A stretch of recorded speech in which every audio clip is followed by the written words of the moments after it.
सभी को, राम राम जी सभी को।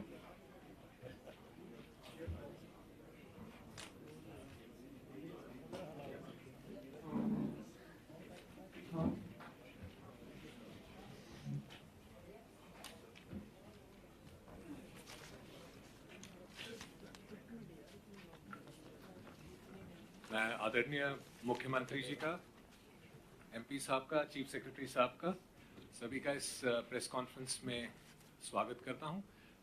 सर, अगर आपकी इजाज़त हो,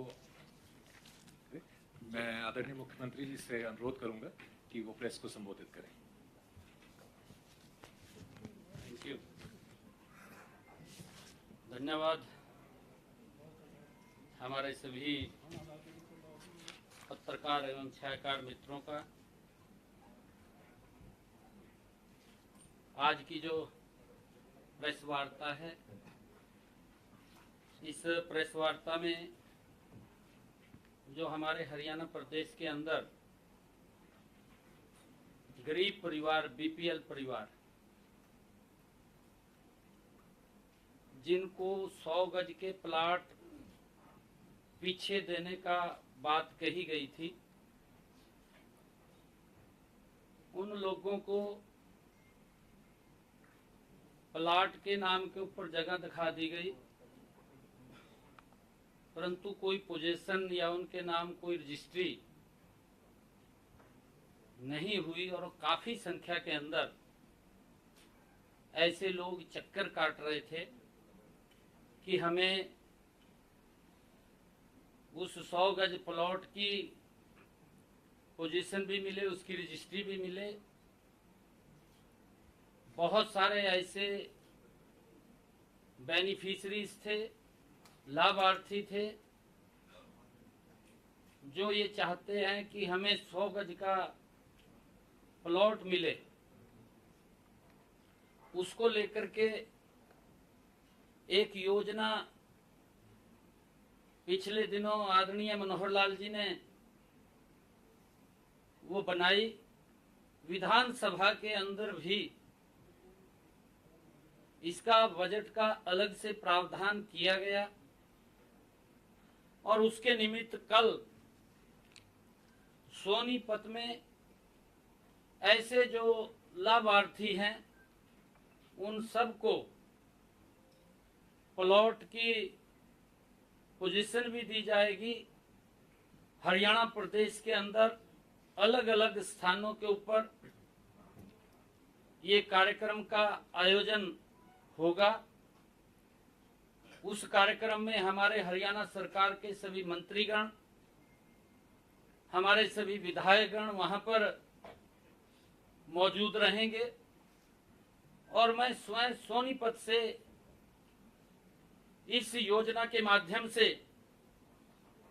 ऐसे हमारे जो लाभार्थी हैं उनको प्लॉटों की पोजीशन भी दी जाएगी और उनको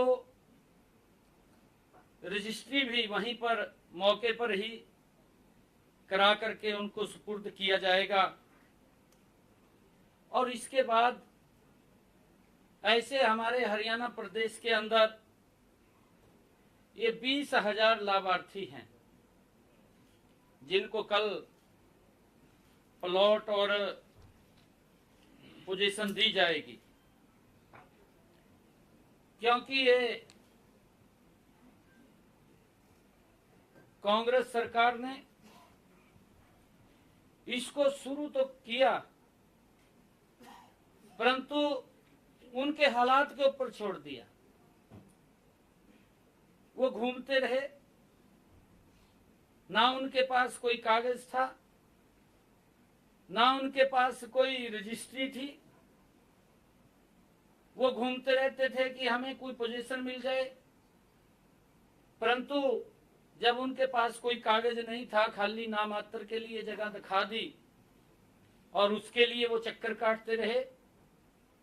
ऐसे सब उन गरीब लोगों को, जो बीपीएल परिवार के लोग हैं, उन सब को ये 20,000 इस प्रकार की संख्या थी, लोग थे, उनको ये पोजीशन देने का काम किया जाएगा।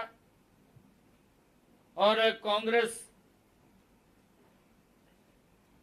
जो ये महात्मा गांधी बस्ती योजना, ग्रामीण बस्ती योजना का ये ढिंढोरा पीटते रहे और ये उनके हालात के ऊपर कांग्रेस ने गांधी जी के नाम के ऊपर इस योजना को शुरू किया, परंतु उसको अमली जामा नहीं बनाया, खाली नाम दे दिया, उनके हालात के ऊपर छोड़ दिया। हमने ये निर्णय किया है इस समस्या के समाधान के लिए मुख्यमंत्री ग्रामीण आवास योजना के अंतर्गत सभी लाभार्थी, जितने ये लाभार्थी थे, उन सबको प्लॉट का कब्जा भी दिया जाएगा, उनको रजिस्ट्री भी बना करके दी जाएगी। और उसके बावजूद ऐसे अगर जो और लाभार्थी हैं जो शेष बचेंगे, उनकी संख्या ये लगभग 20,000 है और 7,775 ऐसे जो लाभार्थी हैं जिनको कल ही ये पोजीशन भी देंगे, कब्जा भी देंगे और उनकी रजिस्ट्री भी कराएंगे। 20,000 लोगों के जो हमने चिन्हित किया है, जहां उनको प्लॉट नहीं मिल रहा है या जमीन उपलब्ध नहीं है, शीघ्र ही, जल्दी ही अगले चरण के अंदर हम उसकी सारी की सारी तैयारी कर रहे हैं, लगभग वो फाइनल टच के अंदर है। उनके खाते में भी 1-1 लाख रुपया वो प्लॉट खरीदने के लिए, वो प्लॉट खरीद सके, वो पहुंचाने का काम भी जल्दी ही हम करेंगे।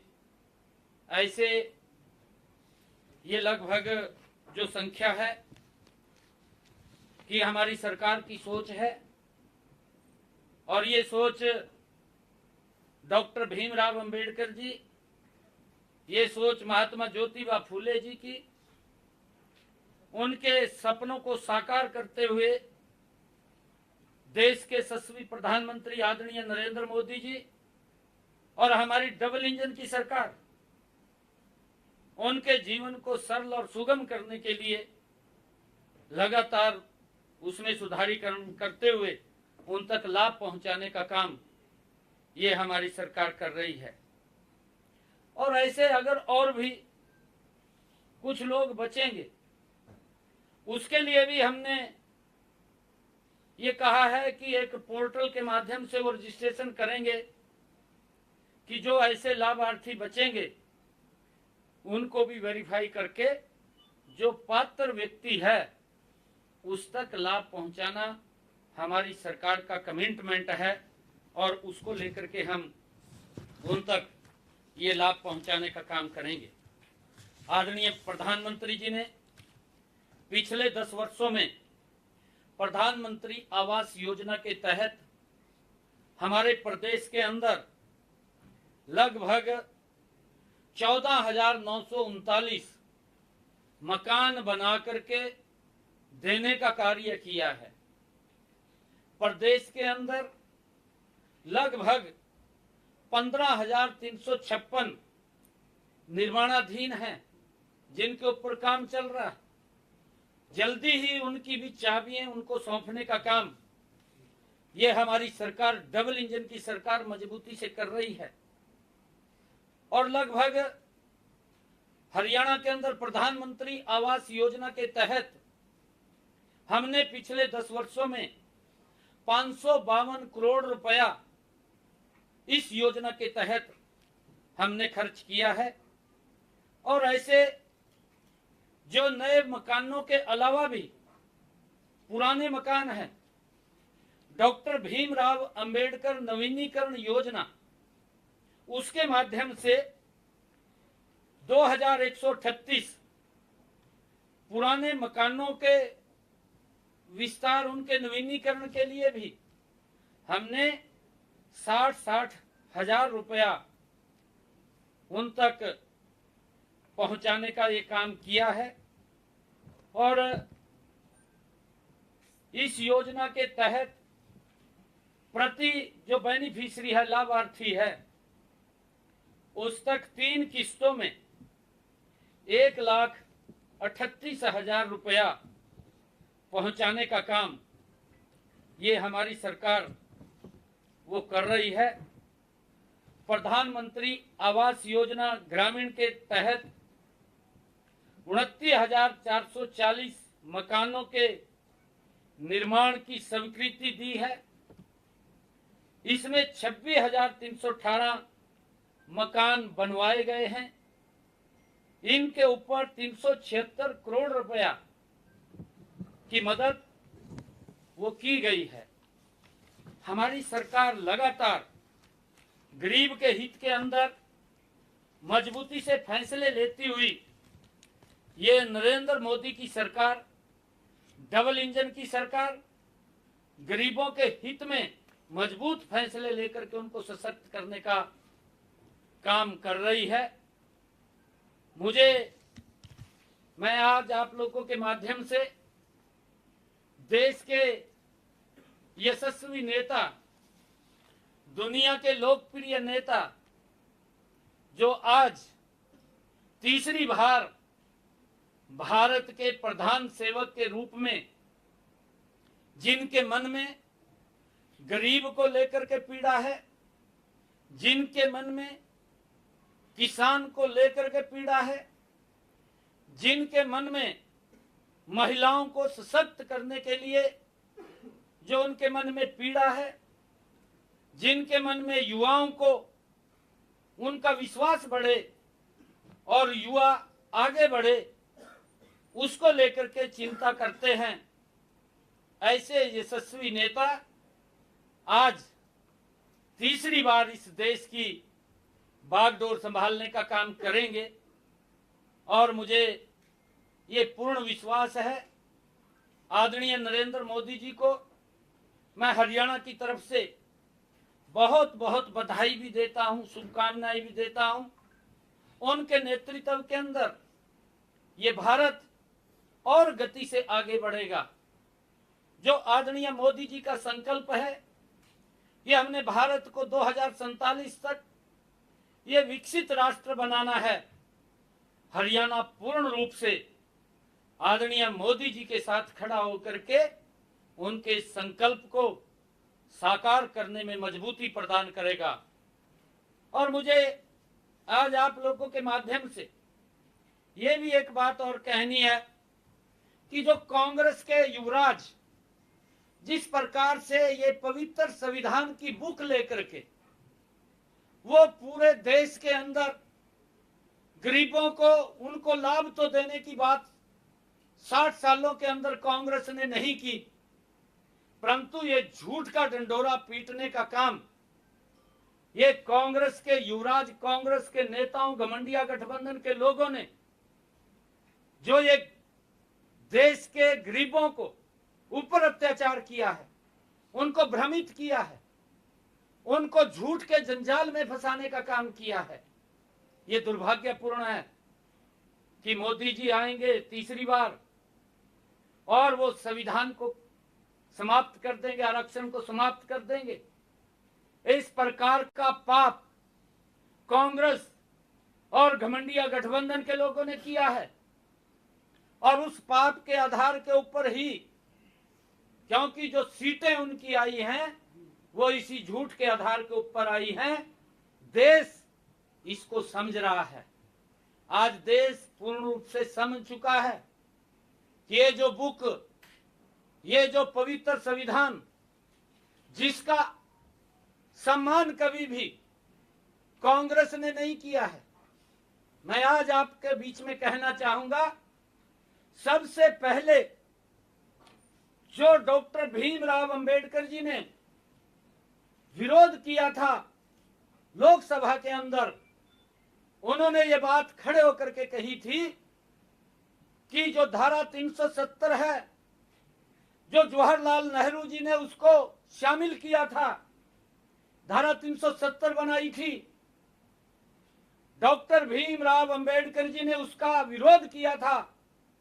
कि धारा 370 इस पवित्र संविधान में शामिल नहीं होनी चाहिए। संविधान की मूल भावना के साथ खिलवाड़ करने का काम सबसे पहले अगर किसी ने किया वो कांग्रेस पार्टी ने किया। मुझे बड़ा दुख होता है, लगातार बाबा साहब के इस पवित्र संविधान को कांग्रेस और घमंडिया गठबंधन के लोगों ने मंचों के ऊपर अपमानित करने का काम किया है। उनको देश से माफी मांगनी चाहिए। और मैं ये भी बताना चाहता हूं कि जब दूसरी बार इस पवित्र संविधान से डॉक्टर भीमराव अंबेडकर जी की मूल भावना से कांग्रेस ने इससे खिलवाड़ करने का काम तब किया जब 1975 में इमरजेंसी लगी। इंदिरा गांधी ने उस समय के अंदर संविधान जो हमारी धारा 39 है, धारा 39 के अंदर ये प्रावधान ये कांग्रेस पार्टी ने किया और ये किया कि अगर प्रधानमंत्री छल से, कपट से, बेईमानी से या किसी और अन्य संसाधनों से, चाहे वो पैसे के बल के ऊपर हो, चाहे वो भ्रष्टाचार के बल के ऊपर हो, चाहे देश के लोगों का शोषण करके वो जीत जाए, तो उसको मान्यता देनी पड़ेगी। ये धारा 39 के अंदर, इस संविधान के अंदर ये कांग्रेस ने ही पाप किया था। इस संविधान की पवित्र मूल भावना के साथ खिलवाड़ करने का काम ये कांग्रेस पार्टी ने ही किया था। आज देश समझ रहा है। और साहबानों, रात के 2 बजे कोर्ट के दरवाजे खोलना एक विशेष व्यक्ति के लिए, उसको लाभ देने के लिए, उसको बचाने के लिए, जिसने एक जघन्य अपराध किया हो, उसके लिए रात के 2 बजे कोर्ट खुल जाता है। तब इस डॉक्टर भीमराव अंबेडकर जी की भावनाओं को आहत करने का काम, इस पवित्र संविधान को उन्होंने अपमानित करने का काम ये कांग्रेस और घमंडिया गठबंधन के लोगों ने किया है। मोदी जी ने तो पिछले 10 वर्षों में इस देश को इस पवित्र संविधान के डॉक्टर भीमराव अंबेडकर जी की भावनाओं के अनुरूप चलाने का काम किया है। इन्होंने कभी डॉक्टर भीमराव अंबेडकर जी को सम्मान नहीं दिया। मोदी जी ने तो इन 10 वर्षों में डॉक्टर भीमराव अंबेडकर जी के जो पंच स्थान थे, उनको पंच तीर्थ के रूप में विकसित करके डॉक्टर भीमराव अंबेडकर जी को सम्मान देने का भी काम किया है।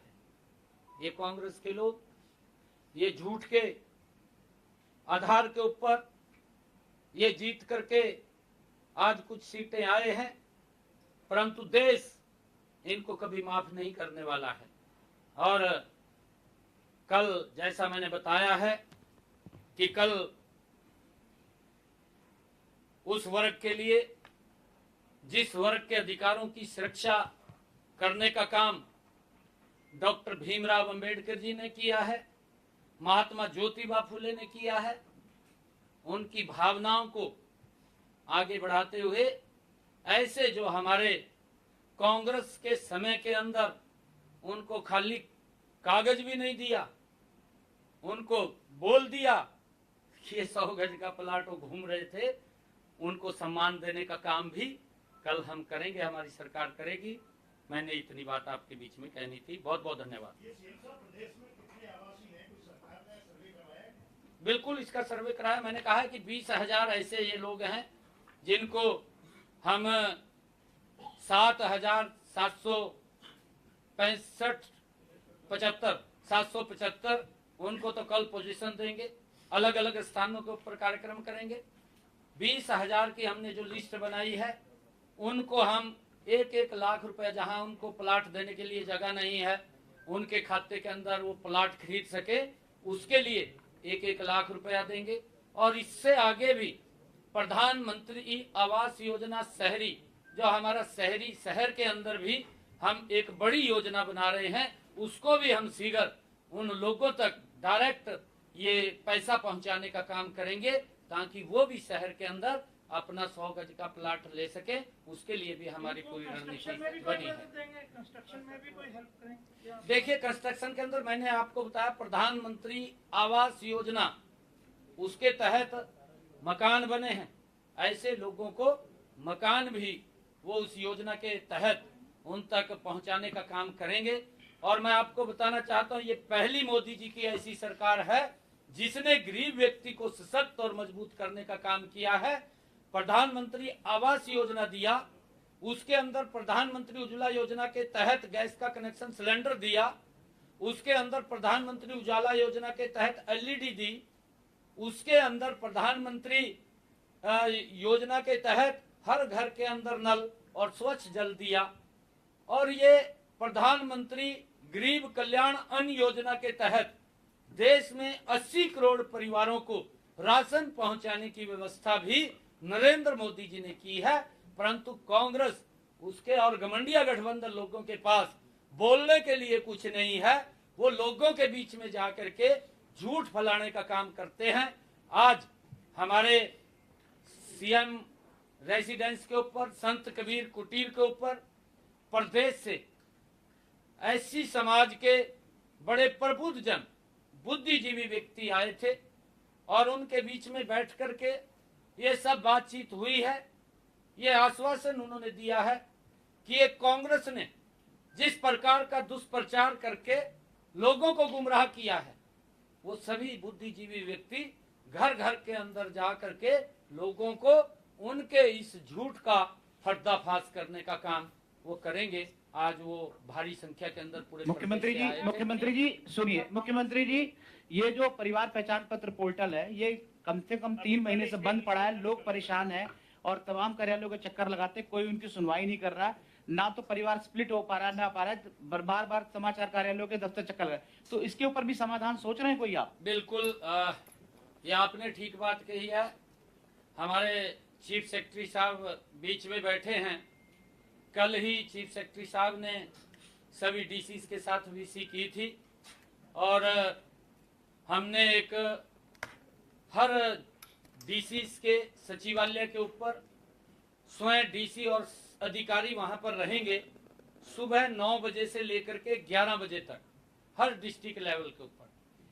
जिसकी भी कोई समस्या है, प्रॉपर्टी आईडी को लेकर के है, या किसी की कोई समस्या रजिस्ट्री को लेकर के है, या किसी की समस्या पीपी को लेकर के, परिवार पहचान पत्र को लेकर के है, या किसी अन्य और कोई समस्या है, वो कोई भी व्यक्ति जिसकी समस्या है उस समस्या को लेकर के वहां सचिवालय के ऊपर डीसी के उस दरबार के अंदर जाएगा।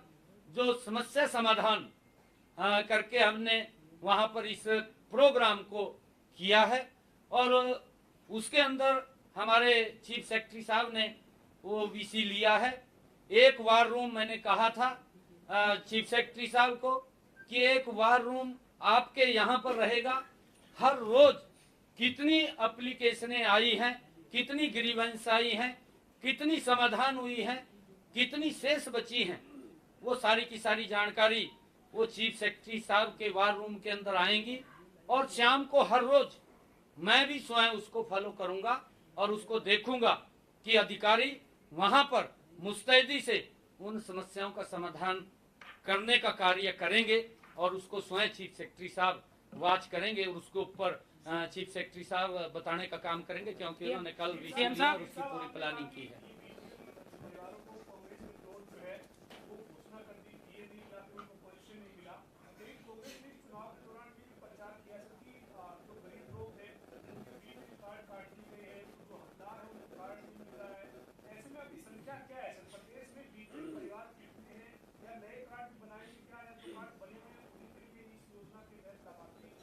देखिए, मैं बताना चाहूंगा कि कांग्रेस लगातार झूठ का सहारा लेती है। विकसित भारत संकल्प यात्रा गांव गांव के अंदर गई है, हर वार्ड के अंदर गई है, जन संवाद भी हमने गांव के अंदर लगाए हैं। उसके बाद विकसित भारत यात्रा चली है। गांव के अंदर किसी की कोई अगर इनकम स्वयं स्थापित इनकम भरी है, अगर ज्यादा इनकम भरी गई है उसके कारण दिक्कत आई है, उसको दुरुस्त किया जा रहा है। हमने गांव के अंदर भी बोला था, आज भी मैं इस प्रेस के माध्यम से, आपके माध्यम से ये बात कह रहा हूं, एक भी पात्र व्यक्ति जिसको सरकार की योजना का लाभ मिलना चाहिए, चाहे उसको बीपीएल कार्ड बने, चाहे उसकी बुढ़ापा पेंशन हो, वो एक भी व्यक्ति नहीं बचेगा। उन सब को दुरुस्त करके, ठीक करके उन तक लाभ पहुंचाना, ये हमारी सरकार का कमिटमेंट है। क्योंकि कांग्रेस ने लगातार दुष्प्रचार करते रहे हैं कि बीपीएल कट गए, किसी का कटा नहीं है। ज्यादा बीपीएल कार्ड बने हैं, जो पीछे उनके समय के अंदर संख्या थी उससे लगभग 1 गुना ज्यादा संख्या अब बीपीएल कार्डों की बनी है। और बुढ़ापा पेंशन भी जो 3000 रुपया देने का काम बुजुर्गों को सबसे ज्यादा देश के अंदर अगर कोई कर रहा है तो हमारी ये डबल इंजन की सरकार कर रही है। और बुजुर्गों को अब दिक्कत नहीं है, जो ही 60 साल के होते हैं तो उनका पेंशन बन करके स्वयं घर के ऊपर आ जाती है। ये भी हमारी सरकार ने उनको एक सुविधा दी है कि किसी ऑफिस के चक्कर काटने की जरूरत नहीं है। परंतु जो ये सारी की सारी रचना है कि ग्रीवेंस सुनेंगे उसके ऊपर, क्योंकि हमने ये पूरा का पूरा प्लानिंग वो बनाई है।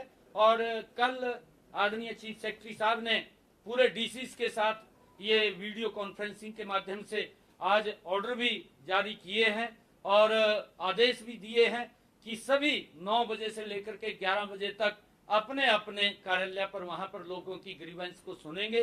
किसी प्रकार की जो ग्रीवेंस होगी, कई प्रकार की हैं, चीफ सेक्रेटरी साहब उसके अंदर बताएंगे। सीएम साहब अभी तो जो कांग्रेस, जो आपने प्लॉट की बात की सीएम साहब, कांग्रेस सरकार ने 2014 में जब 5 से 14 तक चली हो, उन्होंने कहा था कि हमने 4,82,000 लोगों को 100 गज के प्लाट दिए हैं। कुछ लोगों को रह गए थे वहां पर जमीन गांव में नहीं थी, उनको उस सरकार ने कुछ नहीं दिया। तो अब 4,82,000 को आप ये कह रहे हैं उनको कोई प्लॉट नहीं मिला? नहीं, देखिए वो घूमते रहे। नहीं, मैं ये बात घूमते रहे या जो रिमेनिंग थे वो घूमते रहे। मेरा पॉइंट ये है। एक मिनट, मैं आपका पॉइंट समझ रहा हूँ, मैं उनका पॉइंट भी समझ रहा हूँ जी। मैं दोनों का पॉइंट समझ रहा हूँ जी। जो व्यक्ति इतने लंबे समय से उन्होंने एक सोसा छोड़ करके वो दिए 100 गज के प्लाट दे दिए, परंतु उनको बता दिया ये जमीन पड़ी है। वो आज तक घूम रहे थे, ना तो उनके नाम कोई रजिस्ट्री हुई, ना उनके पास कोई कागज था। वो बार बार ये चक्कर काट रहे थे कि हमारे को भी अप्रोच करते थे, परंतु हमने उसका एक सिस्टम बना करके विधानसभा के अंदर हम लेकर के आए और विधानसभा के अंदर उसका अलग बजट तय किया। बजट तय करके जहां पर अगर किसी को प्लॉट नहीं मिला है, जो जमीन नहीं थी, उनको हम 1 लाख रुपए देने वाले हैं, उनको लाख रुपए देने वाले हैं। और बाकी को जिनके प्लॉट थे उनको हम पोजीशन देने वाले हैं, कब्जा देने वाले हैं, ताकि वो अपना वहां पर मकान बना सके। नहीं तो मकान नहीं बना मैं जानना चाह रहा हूँ जो 20,000 के प्लॉट है, ये वो है जो बच गए थे? जी,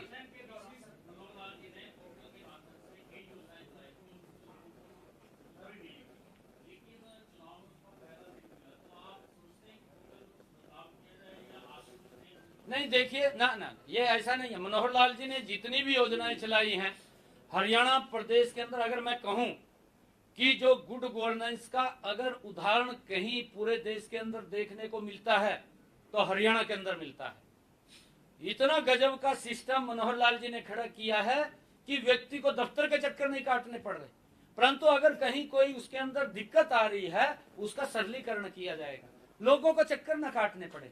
ये हमारा कमिटमेंट है, हम बार बार कह रहे हैं। क्योंकि पीछे कोड ऑफ कंडक्ट लग गया था, उसके अंदर हम इसको आगे नहीं बढ़ा पाए, परंतु हमने तुरंत जो ही कोड ऑफ कंडक्ट हटा उसके बाद एकदम उन सब बातों को लेकर के उनका सरलीकरण करने का काम कर रहे हैं। और मैंने कहा है कि अभी चीफ सेक्रेटरी साहब बताएंगे सारे इस विषय को। एक भी व्यक्ति को, किसी को चाहे एनडीसी का विषय है या किसी का कोई परिवार पहचान पत्र को लेकर के समस्या है या किसी की रजिस्ट्री को लेकर के समस्या है, कोई समस्या नहीं रहने देंगे। उसका सरलीकरण, उसका समाधान करने का काम ये हम करेंगे और जल्दी हो जाएगा। सर सवाल है, दिल्ली सरकार लगातार पानी के मामले पे एक बोलिए।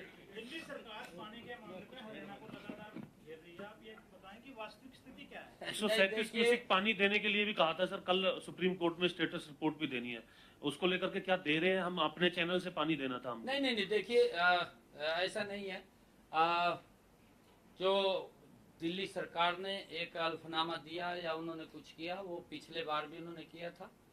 वो गुमराह करने वाली इस प्रकार की भ्रामिक स्थिति पैदा करते हैं, क्योंकि उनका जो डीएनए है, डीएनए के अंदर अगर आप लोग देखेंगे, वो बगैर झूठ के तो जी नहीं सकते। उनके डीएनए के अंदर झूठ है, झूठ का सहारा लेकर के वो काम करते हैं। पिछली बार जब लेटर उन्होंने दिया था, इस प्रकार की बात को उठाया था, माननीय कोर्ट के अंदर भी वो विषय गया था, जब कोर्ट ने एक अलग कमेटी बना करके उसकी तहकीकात की और ये पाया कि हरियाणा जो कमिटमेंट हुआ है उसका पूरा पानी दे रहा है। उसने जब ये पाया, अब फिर उन्होंने वो इस प्रकार का लेटर दे दिया। हमारे पास भी पानी कोई बाहर से तो नहीं आ रहा, हमारे पास तो पानी लिमिट है। उनकी पंजाब के अंदर सरकार है। हम तो ये चाहते हैं कि SYL का पानी इतने लंबे समय से जो चल रहा है, SYL के पानी को वो दे दें, हमारे हरियाणा की भी प्यास बुझ जाएगी और दिल्ली की भी प्यास बुझेगी। क्यों वो पानी कहीं वेस्टेज भी जा रहा है? ये उनको मानवता के आधार के ऊपर मैं ये कहूँगा, ये सरकार को सोचना चाहिए। जो पंजाब के अंदर, क्योंकि दिल्ली में भी उनकी सरकार है, पंजाब में भी उनकी सरकार है और हरियाणा के लोग चाहते हैं कि वो पानी मिल जाए, परंतु अब वो जो कमेटी बनी है, कांग्रेस का और आम आदमी का गठबंधन है, ये दोनों एक ही थैली के चट्टे बट्टे हैं। और कांग्रेस के मैं देख रहा था कल कुछ नेता प्रेस कॉन्फ्रेंस पे बोल रहे थे पत्रकारों से कि हिमाचल पानी दे रहा है। भाई हम देंगे पानी, वो आगे चला जाएगा, हम कौन सा रोकने वाले हैं? दिल्ली के जो लोग हैं, दिल्ली की जनता है, हमारी आदरणीय है, समस्या नहीं आनी चाहिए और इन समस्याओं का मिल बैठ करके समाधान करना चाहिए। मैं ये कहना चाहूंगा कि जो हिमाचल से अगर पानी आता है वो दिल्ली को जाएगा, कोई दिक्कत नहीं है, परंतु हमारे पास भी पानी की दिक्कत है, हमारे पास भी पानी की कमी है। हम जितना पानी कोर्ट ने हमें कहा था, उन्होंने अब भी माप लिया है, अब भी वो देख लिया, उस पानी से स्वाया पानी दे रहे हैं हम, अब भी उनको ज्यादा दे रहे हैं पानी। जो पानी कमिटमेंट हुआ था उससे ज्यादा हम पानी दे रहे हैं, परंतु जो पानी हमारे पास हिमाचल से आएगा, हमने कहा है कि उस पानी को जो हमारा अपर यमुना लिंक बोर्ड है वो भी उसको चेक करेगा कि वो पानी कहाँ से दे रहे हैं, तभी तो आगे देंगे। तो पानी वो देंगे, खाली प्रेस के अंदर झूठ बोल देना और एक इस प्रकार का वातावरण खड़ा कर देना कि भाई हरियाणा पानी नहीं दे रहा। क्यों किसी के साथ वो करेंगे? अरे दिल्ली के लोग हमारे नहीं है क्या? दिल्ली के लोग हमारे हैं, परंतु झूठ नहीं बोलना चाहिए।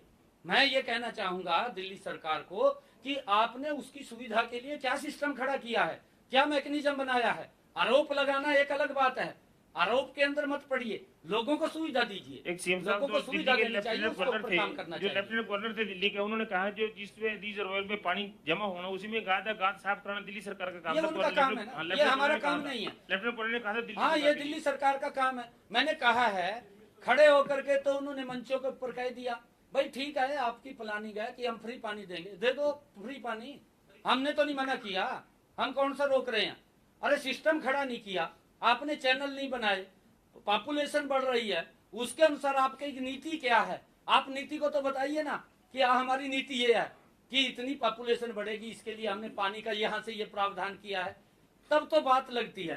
परंतु ये बात खड़ा होकर के एक झूठ फैला देना और झूठ बोल देना, ये इनके डीएनए के अंदर है। इसके अलावा सर सीएम साहब मैंने जाना है, मैंने दिल्ली जाना है, मैंने दिल्ली जाना है। सीएम साहब 10 सीटों का टारगेट लेके बीजेपी चली थी सर, इलेक्शन में 5 सीटें लूज की हैं, इसके पीछे क्या कारण मानते हैं सर? क्या किसान आंदोलन इसके पीछे कहीं रहा है? दूसरा ये है कि विधानसभा के लिए अब क्या विजन है? नहीं, देखिए मैं बार बार इस बात को बोलता रहा हूँ कि सर इसी में हमारी सरकार इसमें हमारे बोल पूछ लो। इसमें सर जो नतीजे हैं इनके मतलब क्या मंथन किया और क्या कारण रहा कि सीटें कम हुई? मैं बार बार हम ये बात बोलते रहे हैं, क्योंकि ये कांग्रेस के लोग इस प्रकार का दुष्प्रचार करते रहे।